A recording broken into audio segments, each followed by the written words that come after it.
बिस्मिल्लाहिर्रहमानिर्रहीम। अस्सलाम वालेकुम डियर स्टूडेंट्स। आज हम अपने लेक्चर का बाकायदा आगाज़ करते हैं। First of all set your pages on rough binder, date, CW और day. Chapter number 5, topic editing in MS Paint. Editing mean किसी चीज़ को बनाने के बाद उसमें तब्दीली लेकर आना एडिटिंग कहलाता है।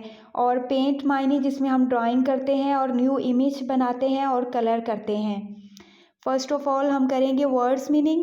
नंबर 1 इमेज, तस्वीर, अक्स। और किसी भी चीज़ को जब हम उसकी पिक्चर बनाते हैं तो उसको हम इमेज बोलते हैं, यानी कि तस्वीर। नंबर 2 एडिट, तब्दीली, एडिट करना, उसको तब्दील करना। और नंबर 3 इफेक्ट, असर। नंबर 4 इंक्रीज, ज़्यादा होना। नंबर 5 रिवर्स, पलट देना, उलटना। Question number 1, define undo. Undo का मतलब होता है रिवर्स द चेंज, मतलब अगर कोई भी चेंज किया तो इसको वापस लेकर जाना होता है। रिवर्स का मतलब है वापस ले जाना असली फॉर्म में। मसलन जब हम गलती से कोई की दबा लेते हैं तो वो प्रोसेस हो जाती है, हम एस्केप का बटन दबाते हैं तो वो वापस हो जाता है। अनडू का मतलब भी यही है।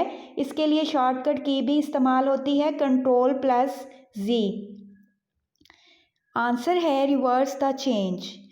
ओके स्टूडेंट्स, आज के लेक्चर को आपने अपने रफ बाइंडर पर 2 टाइम नीट राइट करना है और इसको आपने याद भी करना है। अल्लाह ताला हम सबको अपने हिफ्ज़ व अमान में रखे। अल्लाह हाफिज़।